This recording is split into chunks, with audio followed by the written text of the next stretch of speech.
Pernah kepikiran nggak gimana ceritanya seorang anak kecil tiba-tiba aja bisa ngomong dengan lancar? Nah, kali ini kita akan bedah salah satu ide paling revolusioner di abad ke-20, gagasannya Noam Chomsky. Ini bukan cuma soal bahasa loh, ini adalah ide yang benar-benar mengubah cara kita melihat, ya, pikiran kita sendiri, seolah-olah kita dikasih jendela untuk ngintip langsung ke dalamnya. Nah, ini dia teka-teki utamanya, sesuatu yang oleh Chomsky disebut kemiskinan stimulus. Coba deh bayangin, anak-anak itu kan dengar orang ngomong di sekitarnya. Seringnya kalimatnya nggak lengkap, kadang salah ngomong, atau obrolannya kepotong. Datanya itu miskin, terbatas banget, tapi entah gimana caranya, dari data yang serba terbatas itu, mereka bisa menciptakan kalimat-kalimat baru yang jumlahnya tak terbatas, kalimat yang belum pernah mereka dengar sebelumnya. Aneh kan? Gimana coba caranya? Oke, sebelum Chomsky muncul dengan idenya yang radikal itu, para ilmuwan sebenarnya udah punya jawaban. Dulu, ada satu teori yang dominan banget, yang jadi pegangan semua orang. Kedengarannya sih, ya masuk akal pada masanya, tapi ternyata ada satu lubang besar, satu celah fatal dalam teori itu. Yuk, kita lihat apa itu. Namanya behaviorism. Teorinya simple banget. Bahasa itu dipelajari, sama kayak kita belajar perilaku lain. Jadi ya, lewat meniru, mengulang-ulang, terus ada sistem stimulus dan respons. Kalau benar, dapat hadiah, pujian misalnya. Kalau salah, dapat hukuman. Mirip banget kan kayak ngelatih hewan peliharaan? Jadi menurut pandangan ini, bahasa itu ya nggak ada istimewanya. Cuma sekumpulan kebiasaan yang kita hafal aja. Nah, disinilah letak perang besarnya. Kaum behavioris bilang, kita cuma meniru pola yang sudah ada. Tapi, Chomsky datang dan bilang, tunggu dulu, coba deh lihat cara kita ngomong sehari-hari. Kita ini kan kreatif. Setiap hari, kita bikin kalimat baru yang mungkin belum pernah diucapin siapapun di dunia. Kita nggak cuma niru, kita itu berkreasi. Kemampuan buat bikin kalimat tak terbatas ini bukan sekedar analogi dari yang pernah kita dengar.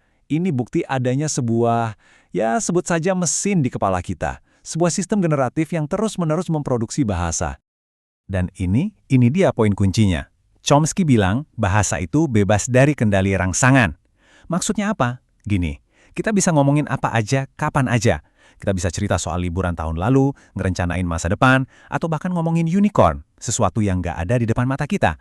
Nggak perlu ada pemicu dari luar.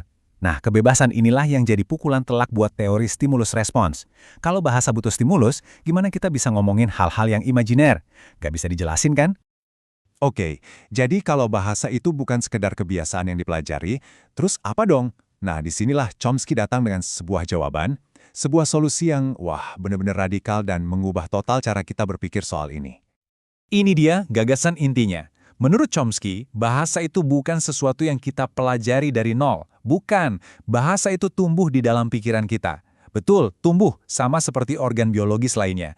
Coba deh pikirin, Anda kan nggak belajar menumbuhkan tangan atau jantung kan?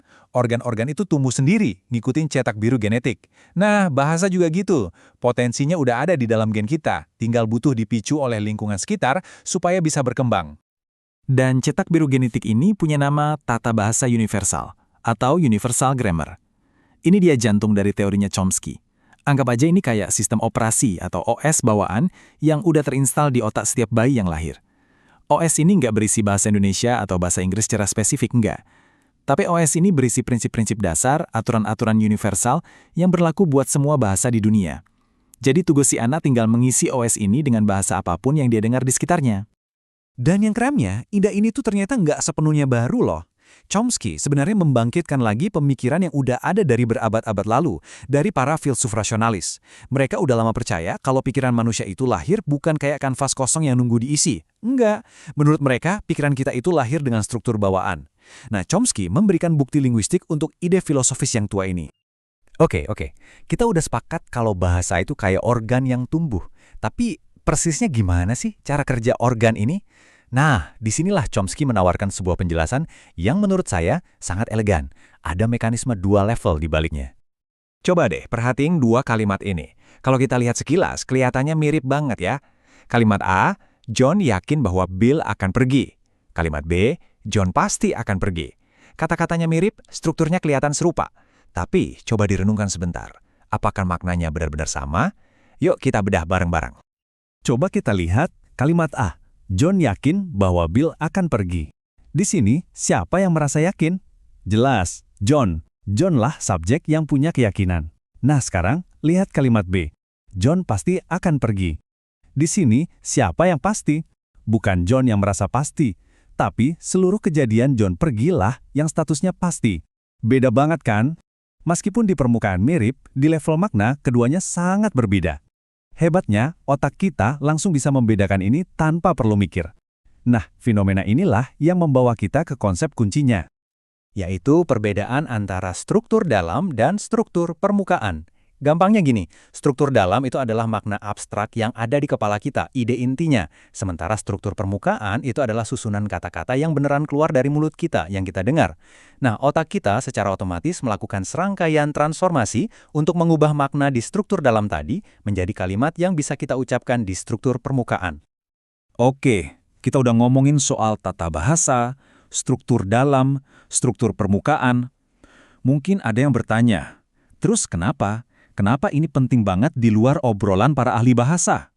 Nah, ini dia bagian yang paling keren. Implikasinya jauh lebih dalam dari sekedar soal bahasa. Karena revolusi yang dipicu Chomsky ini bukan cuma revolusi linguistik. Ini adalah revolusi dalam ilmu kognitif secara keseluruhan. Dia nggak cuma ngasih kita teori baru tentang cara kita belajar ngomong, Chomsky berargumen bahwa dengan mempelajari struktur bahasa, kita sebenarnya lagi mempelajari struktur pikiran manusia itu sendiri. Dan inilah puncaknya, inilah intisari dari semua gagasan ini. Kalau benar bahwa semua bahasa di dunia, dari yang paling terpencil sampai yang paling modern, ternyata dibangun di atas fondasi yang sama, yaitu si tata bahasa universal, itu artinya apa? Artinya fondasi itu adalah cerminan dari arsitektur bawahan pikiran kita. Bahasa pada akhirnya adalah cermin pikiran. Dengan mempelajarinya, kita bisa ngintip langsung ke dalam program dasar yang menjalankan otak manusia. Dan ini membawa kita pada satu pertanyaan terakhir yang cukup bikin merinding kalau dipikirin. Kalau ternyata kemampuan kita yang paling rumit, paling esensial, yaitu bahasa, sudah tertanam secara biologis di dalam diri kita. Lalu apa lagi? Bagian fundamental mana lagi dari sifat kita sebagai manusia yang mungkin juga sudah terprogram sejak lahir? Apakah rasa kita akan moralitas, kemampuan kita mengapresiasi keindahan, logika kita? Revolusi Chomsky ini bukan cuma soal kata-kata. Ini membuka pintu ke pertanyaan paling mendasar tentang apa itu artinya menjadi manusia.